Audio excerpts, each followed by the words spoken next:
Sergeant John Carver was employed by the Earth Defense Force within their special forces. He would survive the necromorph outbreaks on Yuxor, Keyhole Station, and Tau Volantis. He would find out about his wife's mission to end the marker and all they have brought in their wake, and would assume this direction for his own life to put his family to rest. In this video we'll be looking through the lore surrounding John Carver from the title Dead Space Liberation and Dead Space 3 to build a timeline of his life events and his experiences within his time in surviving the horror that is a marker uprising.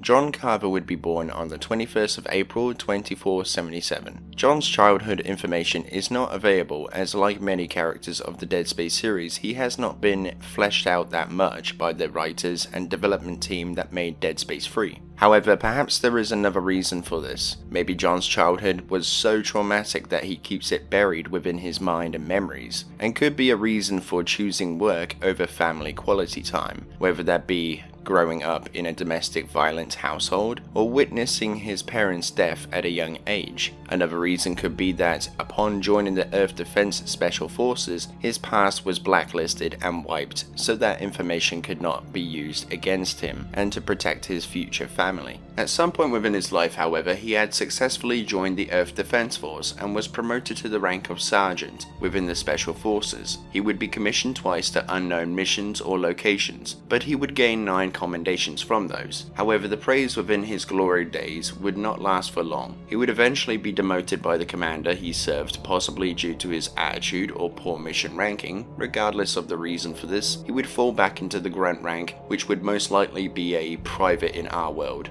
Later on in his life, he would meet a woman who we know as Damara, in which they would date and eventually end up raising a child together. Now, this is just a theory, but I believe John to be 31 at this time in his life, as that would mean that his son would have been born in the same year as the colonization of Aegis 7. However, this has yet to be confirmed. Carver would become stationed on Yuxor in the years to come, so that he could spend more time with his family. However, he was still employed by the military, so most of his time would be going into his work, much to Damara's dislike. In the coming years, John would work so much that he would end up missing important events in his family's lives. So much so that when it would become Dylan's birthday again, on multiple occasions John would be the only face missing from that picture. Damara would continue calling John on these events, most notable when Dylan would receive a toy soldier for his birthday, which would scare John, as a soldier is the last thing that John wanted Dylan to idolize. At some point in time, Carver would meet Ellie Langford while he was stationed on Haven Prime. Unknown to him, Ellie would have operations with his wife on marker research in an attempt to find a way to cease the spread of them. In 2514, John would still be stationed on Yuxor, but his relationship with Damara and Dylan would be on the rocks. It would be Dylan's bedtime, and a frustrated Damara would contact John, leading into the events of Dead Space Liberation.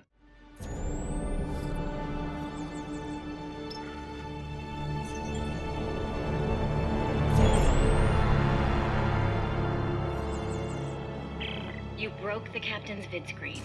He was spreading our squads too thin. He doesn't know what he's doing. And because you can't control your temper, you're missing your son's bedtime. Again.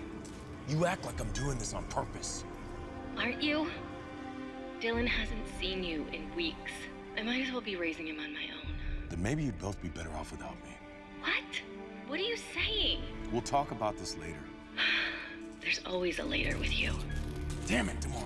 This scanner's been sabotaged. Security must be completely blind on this side. I can't talk about this right now. Holy sh! Central, incoming fire. Do you copy? John, what's happening? It's an attack! Get to cover! Now!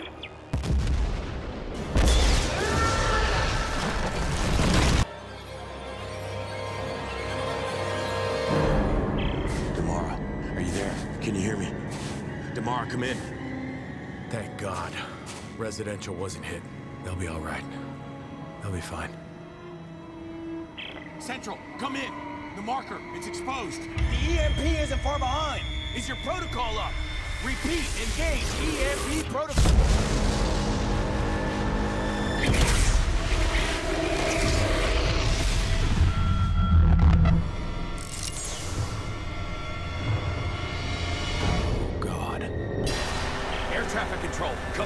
You've got ships dropping out of orbit.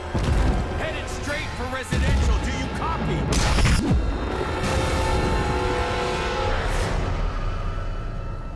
Oh my god. Power online. Rebooting. Damara, come in. Come on, baby. I need you to answer me. Connection failed.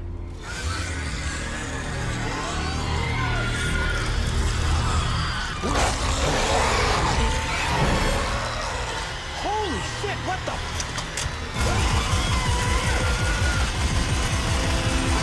What the hell is this?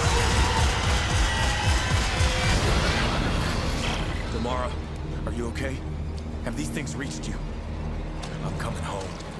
Now.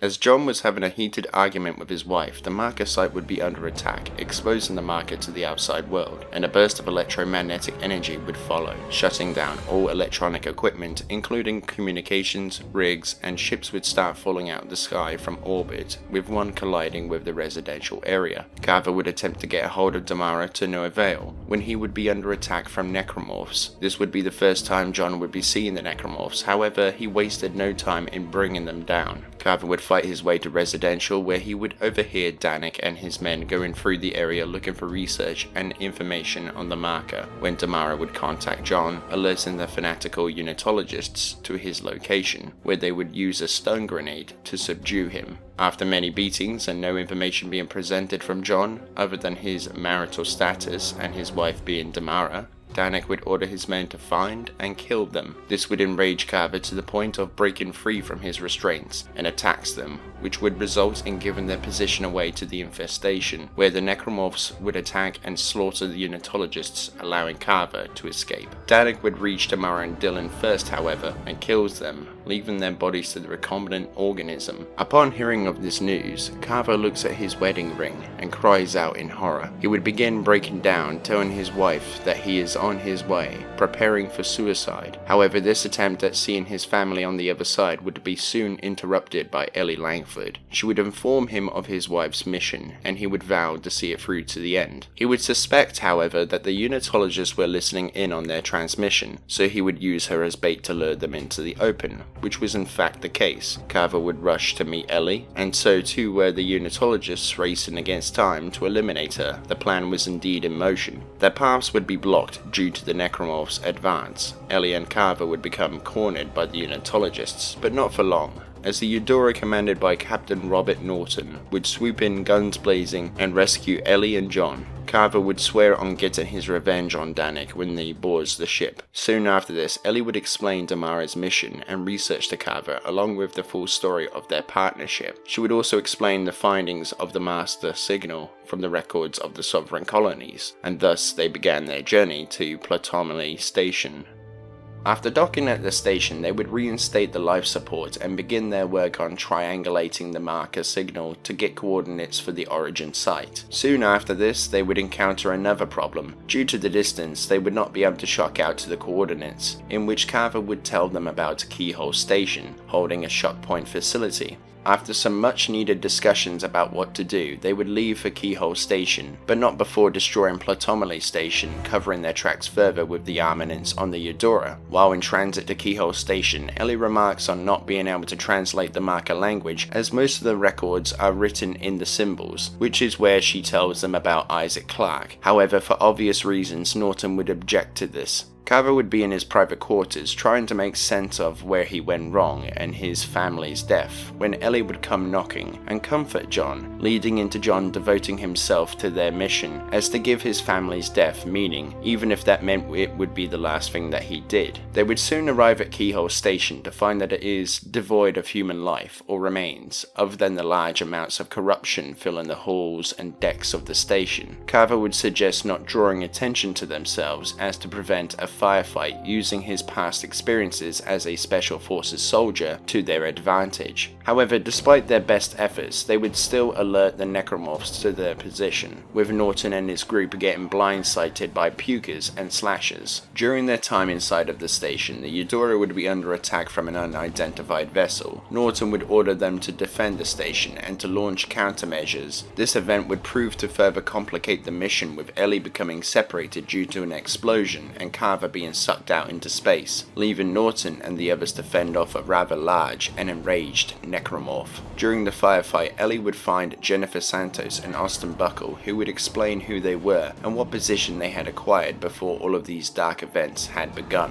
which would lead Ellie to employ their services for her mission. As Carver and Norton regroup, Ellie would contact them and explain the situation to them, which would lead Norton to reactivate the shock ring to allow Ellie and her newly acquired crew to take a sublight flyer to Tau Volantis. Ellie would shock out to the location, leaving Carver and Norton to escape the station, but not before Norton destroys the station to make sure that Danik could not use it, and they make their escape from the sector on board the Eudora. Carver would remark without his wife, who could translate the marker language, when Norton would draw up the plan to find Isaac Clarke and bring him along for the ride. In their search, John thinks on his son, reminding himself that there would be no way of reuniting with them. However, he also has new questions, one being, why can he still hear his son? During the search, several marker sites would become under attack by the Circle of Unitology, which would lead into EarthGov's eventual demise, fading into Dead Space 3.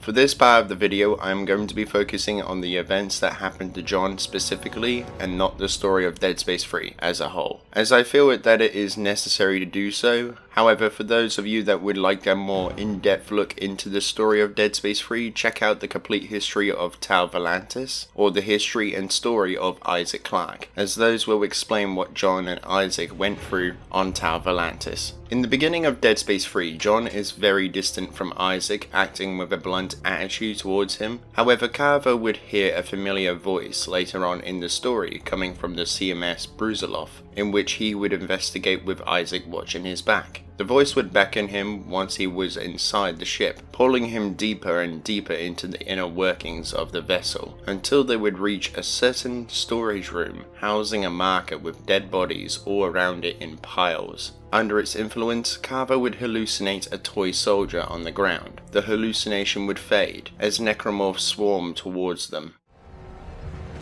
Hey, Carver, what are you doing? Stay away from it. It's okay, I know it's nice.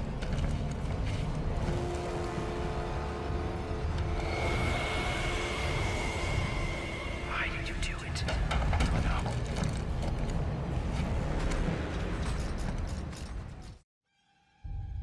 After escaping the ship, Isaac would ask him what the marker had showed Carver, for him to just brush it off and continue on with the mission at hand. Once on the surface of Tau Volantis, Carver's hallucinations would get worse, not just hearing voices, but seeing a woman as well. That would lead John to an elevator, which would take him to an underground facility that would house all kinds of horrors that were specific to John alone. In reality, while he thought he was fighting necromorphs and walking through this ever-present nightmare, he was actually standing in the elevator, to which Isaac remarks that they have been standing there for 5 minutes and asks Carver if they are going to check the place out or not, implying that they have yet to see what's on the other side of those doors. Shaken from what he thought he had gone through and not eager to relive the event, he declines and they continue with the mission. This would happen again to Carver when he would witness his wife speak to him as if she just possessed Isaac.